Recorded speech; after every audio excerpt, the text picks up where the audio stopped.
Taigi sveiki visi ir šiandien vėlgi tema šiokia tokia temelė apie moters laimę vadinasi.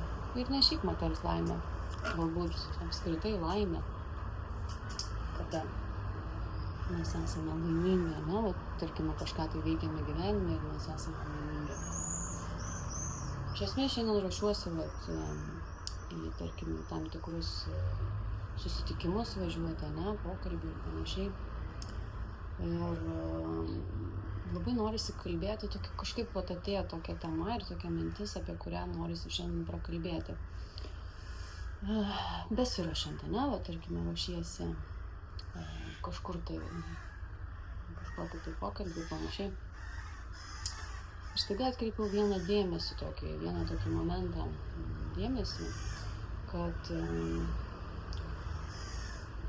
laimė, vidinė laimė, ką ir praeitą kartą kalbėjau aš video apie tai, kad labai svarbu patenkinti savo 4 pagrindinius poreikius, vadinasi tiek fizinius, emocinius, mentalinius ir dvasinius.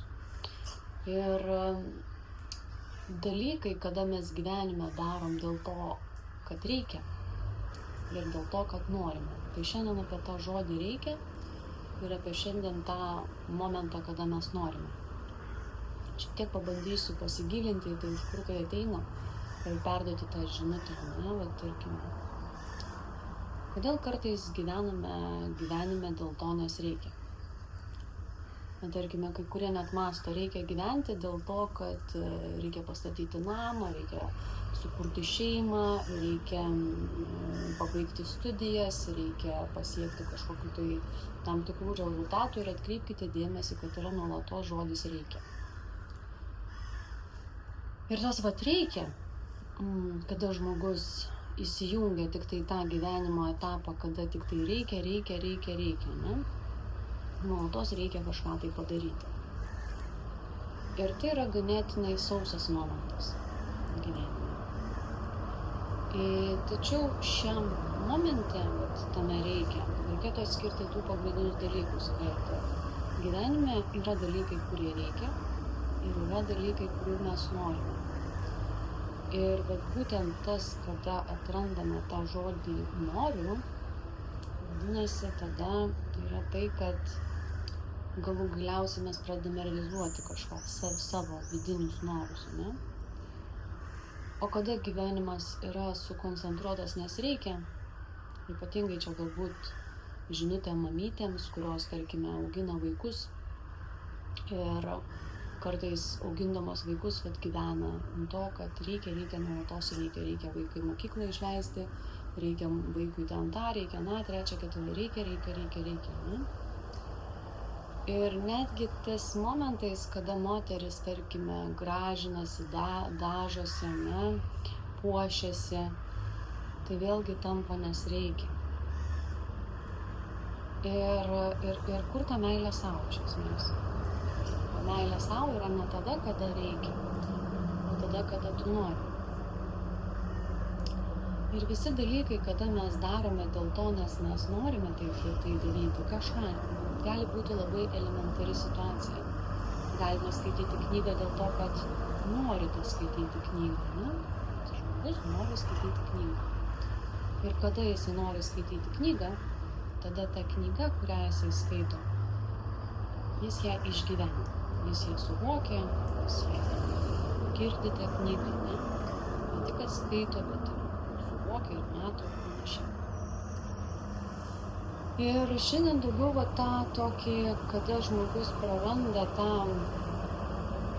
vidinį džiaugsmą, vidinę laimę, vidinis savęs tokia energija, galbūt ta vidinė, kurioje yra, kaip vadinu, šiluma, tas labai fainas momentas, kas iš esmės šildo. Ir tai, kas viduje šildo, tai suteikia tą džiaugsmą. Ir visi dalykai, kuriuos mes atliekame ne dėl to, nes reikia, visi tie dalykai mums atneša didžiausiai džiaugsmą. Tai, tarkime, jeigu norite eiti į sporto salę, pavyzdys, ne? Tai jūs einate ne dėl to, kad reikia, kad, tarkime, gali būti labai elementarios situacijos. Tarkime, jūs galite sakyti, aš einu į sporto klubą dėl to, nes man reikia numesti svorio. tada iškelti klausimą, o kodėl jums reikia numesti svorį. Gali būti atsakymai įvairūs. Dėl to, kad jaustumėtės geriau, ne? Dėl to, kad, tarkime, jums gal sunku vaikščioti, dėl to, kad sveikata būtų. Labai išgirsti reikia pačią intenciją. Tačiau gali būti ir kitas variantas, dėl to, nes vyrui nepatinka. Ir va čia, va šitam momente labai norėtųsi perduoti tą žinutę, kad atkreipti dėmesį, dėl ko jūs tai darote. Ar tai darote dėl savęs, dėl savo sveikatos, dėl savo gerovės, dėl savo kažkokio tai, kad gerai jaustumėtės, kaip sako, kad gerai jausčiausi. Tai tada jūs darote tai dėl savęs ir tai jau yra meilė savo. Tačiau jeigu jūs darote dėl to, nes kažkam tai nepatinka, tai yra, tada nereikia stebėtis, kad po to galbūt jūs ir nesulaukėte to tokio šilumos jausmo. Nes šiluma, vidinė šiluma, jinai ateina tais atvejais, kada jūs darote ne dėl kitų, o dėl savęs. Tai yra meilė savo, aš myliu save, nes ir dėl tos priežasties aš pasirenku tam tikrus dalykus, ne dėl to, kad reikia, o dėl to, kad noriu.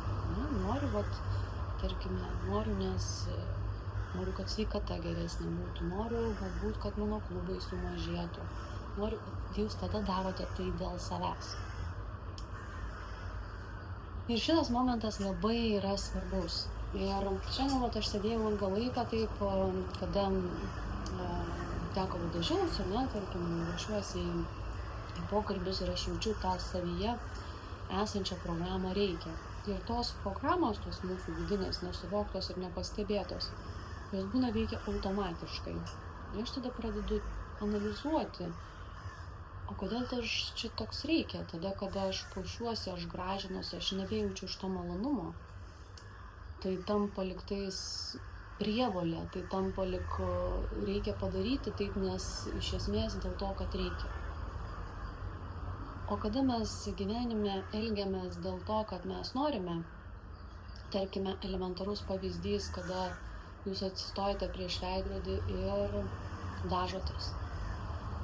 Ir jūs dažotės, nes jūs norite save puošti, save gražinti. Žinote, kaip mama, kuri vaiką augindama, jinai iš meilės augina, kaip čia pasakyti, tą vaiką apglėbia meilę, nes jinai nori rūpintis.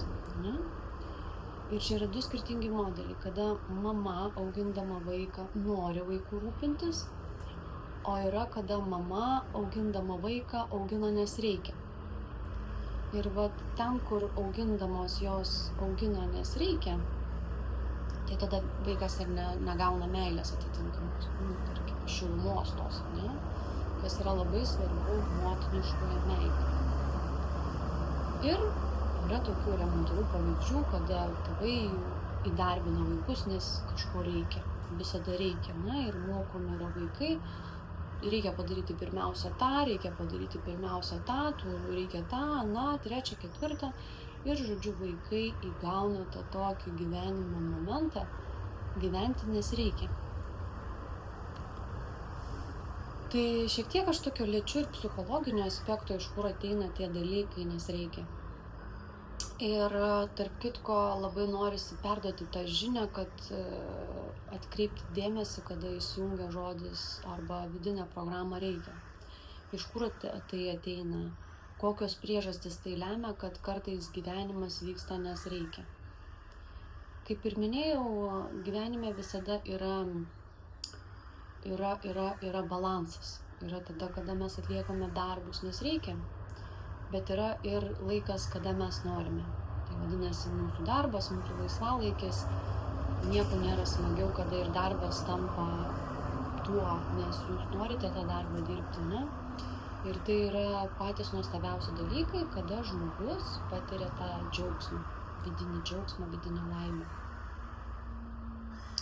Todėl tos savęs paieškos jos gali būti labai įvairios ir galime gyventi skirtinguose etapuose, skirtinguose modeliuose, dirbti skirtingus darbus arba dirbti darbą dėl to, nes kažkokį tai tikslą išsikėlėte, kažką pasiekti. Ir tai yra visiškai natūralūs gyvenimiški procesai. Bet šiandien norisi kalbėti apie tą meilę savo, kodėl kartais kai kurie dalykai nebeteikia džiaugsmo. Ir jie neteikia džiaugsmo ne dėl to, kad kažkas yra ne taip, arba galbūt, kaip sako, bet tai nėra mano veikla, arba man taip nepatinka. Arba kažką netokio pasirinkau, tarkime. Nebūtinai reikia eiti į kraštutinumus, ne? Pasigilinus giliau, tai gali būti visiškai kitos priežastys. Dėl to, nes viena iš priežasčių tiesiog aktualizuojasi tam tikrą programą vadinamą reikia. Tarkime, kartais moteris manęs klausia tokio klausimo. Kartais aš atsistoju, čia elementarus pavyzdys. Bet kaip pavyzdį pateikti, ne? Elementarus pavyzdys. Mergina vieną dieną tvarkosi, dažosi, apie moterį, apie moteriškumą, ne? O moteriškumas tai yra, iš esmės, tai yra visiškai kitas gyvenimo plaukimas. Strategija, kryptis, veiksmas, kažkokia tai yra vyriška pozicija. Moteriška pozicija labiau yra plaukianti, kaip vanduo, ne? Dėl to, sako moteris, kada turi savyje moteriškumo daug. Moteris, sako, turi daug moteriškumo. Labai aktualizuotas moteriškumas arba labai lengvai plaukia moteriškumas. Tai yra kaip vandeninas, kaip vanduo. Tai yra moteriškumo energija, moteriška energija, vadinkime. O vyriška energija, tai moteriškai energijai suteikia kryptį, su ją realizuojama yra. Ir tai dvi skirtingos visiškai energijos, kurios tarpusavėje sąveikauja gyvenime. Ir kiekvienas žmogus tam tikrų dalykų yra bagotas. Vieni bagoti yra vyriškos kryptimi strategija, kiti yra moteriškumo daugiau bagoti ir tai nepriklausomai nuo lyties. Gali būti vyras, kuris turi daug moteriškumas, yra plaukiantis pas jį daug. Tada šalia yra moteris, kuri daugiau turi įrankių vyriškų, strateginių įrankių. Tai čia norisi kalbėti daugiau, kodėl apie tai ta energija užsiveria kartais. Ir tam tikros programos, vadinkime programas jas, arba įdiegti įsitikinimai, arba įdiegtas gyvenimo modelis vadinasi. Kartais daro sustingimą, sąstingį tam tikrose vietose. Ir norint tą sąstingį suvokti, suvokimas jis ateina dažnai atveju, kaip atsiranda laisvė. Tiesiog laisvė. Žinote, kaip būtų kas nors suparalyžuota kažkokioje tai vietoje. Ir staiga, kada jūs tą suvokiate, jums atleidžia. Arba kaip raumuo susitraukia, nes kažkokia įtampa. Ir kada jūs suvokiate kažką, tai ta įtampa atslūgsta. Taip mūsų kūnas pradeda judėti ir sveikti, galima sakyti. Ir kaip ir minėjau, viskas prasideda pirmiausia galvoje. Kaip mūsų galva funkcionuoja, taip reiškia ir mūsų fizinis kūnas į tai reaguoja. Ir šiandien labai norisi kažkokią tokią perduoti žinią apie tai, kada yra reikia ir kada yra nori. Ir ties to momentu, kada jūs pastebite, kad gyvenime pradedate gyventi, nes reikia, tuo metu padarykite stop. Sustokite akimirką. Tarkime, jūs važiuojate automobiliu ir kažkur tai judate, lekiate ir jūs ant tos programos vidinės, galima sakyti, programa ta vidinė, vis reikia. Stabtelkite minutėlį. Sustokite nuošaliai, galbūt kažkur šalia kelio ir pasėdėkite. Pasėdėkite ir perleiskite tą programą, kad jūs tuo metu esate ant tos vidinės vėl įsijungusios programos, nes reikia. Ir kada žmogus nustoja bėgti, skubėti, nes tai irgi žodžio yra reikia, vienas iš momento. Kaip ir minėjau, nėra visiems vienodos taisyklės. Yra tik tai tiek, kad tuo metu kalbama būtent ta tema, kuri yra aktuali. Ir šiandien dalinuosi tai, ką atkreipiau dėmesį į žodį ir programą vidinę, nes reikia. Ir savyje šiuos du modelius, tai nereiškia, kad tai yra blogai ar tai yra gerai. Ką nors šiandien tokio pasakyti, kad tai nėra nei blogai, nei gerai. Tiesiog visame kame reikia pajausti tą balansą, kada atliekami dalykai, nes reikia, ir kada atliekami dalykai, nes norime. Ir kada šiuos du modelius sujungiame į vieną visumą, jie pradeda dirbti tavyje tuo metu darniai. Tu nebekovoji nei kada reikia ir tu nebekovoji tada, kada nori. Ir čia yra toksai dialogas iš esmės su savimi, nes kartais pas kai kuriuos žmonės vyksta vidinė konfrontacija, galima sakyti, dėl to, nes reikia. Tarkime, elementari situacija.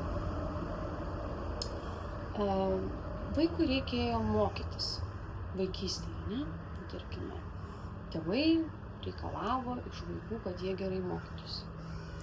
Vaikas stengiasi, mokėsi 10-ukais, vis reikia mokytis, kalė tas knygas, ten žodžiu, net tuos dalykus, kurie jam galbūt buvo neįdomus, vis tiek sėdėdavo per dienų dienas, kad gauti ten tą 10-uką. Ir taip vaikas gyvendamas, jisai iš esmės nerealizuoja tų dalykų, kurių nori. To, kad, tarkime, reikia. Ir galų galiausiai, kada žmogus užauga ir staiga ateina kažkas tokio rezonansinio, vadinasi, panaši mama, kaip į mamą, ne, ar kaip į tėvą, kuris sako, reikia tau pasimokyti šitam momente, nes galbūt tavo komunikacija nėra tinkama. Ir panašiai. Tada tokiu atveju žmogui gali iškilti labai daug negatyvų ir pykčių, kuris iš esmės yra užspaustas nuo to, kad daug metų ir daugelį laiko žmogus gyveno dėl to, kad reikia pavyzdžiui, mokytis, ne? Reikia mokytis ir galų galiausiai to žmogus nėra viduje išsisprendęs. Staiga, kai jau būnant 35 metų žmogui, ateina staiga kažkas panašaus, tarkime, kur sako, čia reikėtų patobulinti komunikaciją. Ir tas kitas žmogus, jame gali labai sutriginti tas vidinis pyktis, kuris yra apie tai, kad kiek jis gali mokytis. Ir šiuo metu nori gyventi, nes nori. Bet jame aš labai noriu atkreipti dėmesį, kad tai yra rezonansas, kuris yra nesuvoktas. O čia yra trigeris. Trigeris dažnu atveju ateina patriginti tą žmogų, kad jis galų galiausiai atkreiptų dėmesį tai, kad galbūt vis dėlto tą komunikaciją galima kažkur tai patobulinti. Ačiū, kad pasakėjai man tai, ne? Galbūt kažkur aš dabar kažkokią tai komunikaciją patobulinsiu, arba ieškosiu naujų įrankių, nes gyvenimas jisai yra toks dalykas, kad mes nuolatiniam augime esame. Ir tai yra nuolatinė mokykla. Tik tai tiek, kad mes nebeturime pas mums kažką tai nurodinėti. Dažnu atveju ateina tiesiog iš gyvenimo žmonės, kurie kažkur kažką tai pasako, mes tai atkreipiame dėmesį. Tai tada toksai požiūris į tada, kada liktas reikia, liktas tas noriu, jisai pradeda tarpusavį sąveikauti. Ir mes nebekovojame su tuo, kada reikia, ir mes nekovojame su tuo, kada norime. Bet tame, kaip ir minėjau, labai svarbu atrasti balansą. Balansas. Tarkime, jeigu gyvenime jaučiate, kad atliekate kažkokius darbus dėl to, nes reikia, nes pavyzdžiui, įsikeltas tikslas yra, ne, ir elementari situacija. Jūs turite dirbti darbą šiuo metu, galbūt tą, kurį jūs dirbate, bet nėra jūsų mėgiamas darbas, nes būna tokiu atveju, kada žmonės tiesiog dirba darbą, nes tai gerai apmokamas, pavyzdžiui, darbas, tai geriausiai uždirbamas šiuo metu darbas, tai geriausiai uždirbamas darbas pagal turimą, pavyzdžiui, profesiją kažkokią, tai ne? Ir žmogus pasirenka šį darbą. Yra 3 tipažai galbūt šitame momente, 3 paminėsiu, tai nereiškia, kad tai yra tik 3, gali jų ir 10 būti, bet aš šiandien paminėsiu tik 3. Vienas gali būti požiūrio tokio, aš einu dirbti šitą darbą, nes man reikia. Ir aš tame darbe dirbsiu, nes žinau, kad tie pinigai, kuriuos aš uždirbsiu šiandien dienai, tai vyksta iš esmės susitarimas su savim pačiu, dialogas su savim pačiu, kuriems tiesiog reikia susitarti patiems su savimi. Aš dabar dirbsiu šitą darbą, tam, kad aš galėčiau tuos pinigus, kuriuos aš uždirbsiu, investuoti, pavyzdžiui, tą veiklą, kurią aš noriu dirbti. Nu, tarkime, ne? Ir tai yra dialogas su savimi. Kitas gali sakyti, okei, aš dirbsiu, nes reikia, ir žodžiu, ir dirbsiu, nes reikia. O trečias gali sakyti, aš dirbsiu tą darbą, nes reikia, bet aš pasidarysiu, kad man ten būtų įdomu. Ir tai yra labai skirtingos funkcijos žmonių, nes iš esmės tai yra požiūrė reikalas, pirminis dalykas. Ir tas požiūris ir tas gebėjimas tą situaciją, vadinasi, transformuoti, tai vyksta tas, kaip aš sakau, ekologiškas darbas. Visos situacijos gyvenime, visi žmonės yra reikalingi. Yra vienintelis momentas ir visos programos yra reikalingos. Kai mes kalbame apie programos kažkokias, jos visos yra reikalingos, jos nėra nei blogos, nei geros. Jos visos yra reikalingos. Tik tai tiek, kad klausimas, kur tai yra panaudojama ir kaip panaudojama. Jeigu reikalingi įrankiai, įgyjimas įrankių.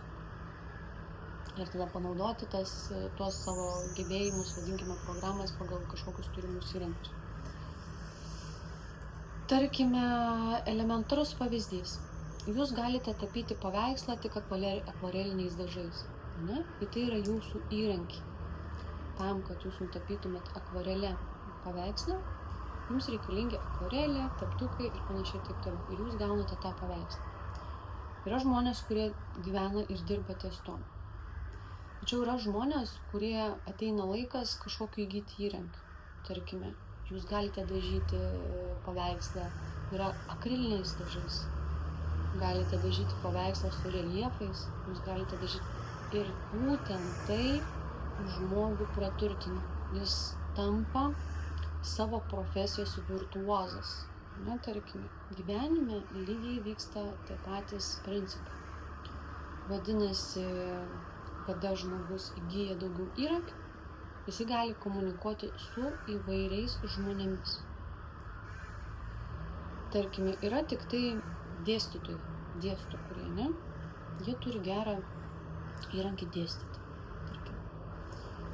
Tarkime, jiems galbūt asmeninius klausimus yra sudėtingiau spręsti, nes, vis dėlto kažkaip tai, taip asmeniškai kalbėti jau yra gan per gilu jiems, pavyzdžiui. Filosofija, pavyzdžiui. Filosofija apskritai yra apie kažkokio tai užradimus, apie kažką tai orientuotis daugiau tuos dalykus. Ir taip veikia šis įrankis, šis smegenis. Yra psichologija, kuri daugiau gilinasi į priežastį. Ten nėra filosofijos, ten yra psichologija, kada žmonės gilinasi į esamą situaciją, ją narplioja ir ją transformuoja, kažką suvokia esamoje situacijoje. Yra matematikai, kurie daugiau yra taisyklės ir ten nieko neišrasi. Ten jau yra dviratis, tai mašinos ten neišrasi 2x2, 4 taškas ir viskas. Yra lietuvių kalba, interpretacijos, kūrinių, suvokimai ir panašiai. Ką aš noriu tame paminėti, kad yra daugelis skirtingų įrankių, kuriuos žmonės komunikuoja tarpusavyje. Ir nuneigti, išneigti, išstuminėti arba ko neveikti žmogų, niekinti jį tais atvejais, kada yra elementariai neturėjimas įrankių, kai su tuo komunikuoti. Tai yra ne kas kita, kaip tiesiog parodoma žmogaus neišmintis. Ir kada toks žmogus, tarkime, yra dėstytojas kažkokiais, dirba su žmonėmis, ypatingai darbo su žmonėmis, tada galbūt tai reikia atkreipti dėmesį ir paieškoti iš esmės tų įrankių, kurie tą žmogų praturtintų. Galbūt laikas iš esmės pasigilinti į komunikacijos įrankių, pasisemti įrankių vadinasi. Kuo išmintingesnis žmogus, kuo protingesnis žmogus, aš noriu tai atkreipti dėmesį, dažnu atveju jisai išeidinėja iš vertinimai. Bet tame labai svarbus momentas. Žmogaus smegenys daugiau linkusios atrasti būdų, atrasti įrankių, nes taip žmogus auga. Ir kada gyvenime įvyksta požiūris, kad mes esame kažkam tai mokytojai ir mums kažkas yra mokytojai, tada dažnu atveju ties tuo momentu pasididžiavimas ir karūnos ant galvos, jos dažniausiai nukrenta. Nes tai yra begalybė. Vadinasi, vienas etapas, antras etapas. Tarkime, tu esi tam etape, čia mokiniai. Ne? Čia mokiniai. Tu mokai mokymus. Bet tačiau virš tavęs yra mokytojas, kuris tave moko. Ir kada tave jis moko, tu perduodi žinias tiems mokiniams. Va šitam tu esi mokinys. Čia vat mokiniai jo. Tada aukščiau dar yra mokytojas ir virš to yra mokytojas, čia jo yra mokiniai. Ir tai yra skirtingi sąmonės lygmenys. Todėl va tie pasididžiavimai ir tokie išsišokimai, kada norisi sumenkinti tą žmogų kažkokį, kuris jau neva turi savo nuomonę, būna taip, kad už šitų mokinių kažkuris užauga ir susilygina su mokytoju. Jis tampa irgi mokytojas mokiniams. Ir čia jau yra du mokytojai. Tas gali užaugti. Tada jau tas netgi būna perauga savo mokytoją ir tam tampa mokytojas. Ir tai yra skirtingų momentų. Ir va tie va tokie suvokimai, kad virš mūsų visada yra kažkas, kad mes esame kažkas mums yra mokytojai. Tada labai greitai tie mūsų pasididžiavimai, jie labai greitai nukrenta. Todėl va aš linkiu tą dalyką nuolatos prisiminti. Ties tuo metu, kada staiga pradeda išaugti mumise tas žvėris vadinamas ego arba ta karūna, kaip sakant. Ir tą pastebėti tiesiog tuo metu prisiminti. Tai vat čia šitame momente gyvenimas yra susidedantis iš labai daug niuansų. Ir vat tas reikia ir tas noriu, kas yra labai svarbu, susidraugauti savyje su šiais dviems aspektais. Ir kitas dalykas, ką norėsiu paminėti šiandien apie pasididžiavimo išlindimą, vadinasi, mumise gyvenantį tą pasididžiavimą, kad visada virš mūsų yra mokytojas ir mes kažkam esame mokytojai. Tai va šiandien tokia žinia tiems, kuriems galbūt kažkas rezonavo, galbūt kažkam buvo skirta šita žinia. Tai atkreipkite dėmesį ties tuo momentu. Ir dar norisi pabaigai paminėti. Geriausias momentas atkreipti dėmesį, kada pas jūs įsijungia tie dalykai automatiškai. Ir šią informaciją tiesiog prisiminus jūs nuolatos pastebėsite jumise besiktyvuojančią tą programą, kurį jūs einate dėl to, kad jūs stabtelėkite akimirką. Kai norisi skubėti, tiesiog sulėtinkite tempą. Ir viskas. Ir tuo metu tiesiog prisimėkite tai. Ir tai yra geriausia praktika dirbant su savo vidiniais mechanizmais. Tai šiandien tiek, tada iki susitikimo.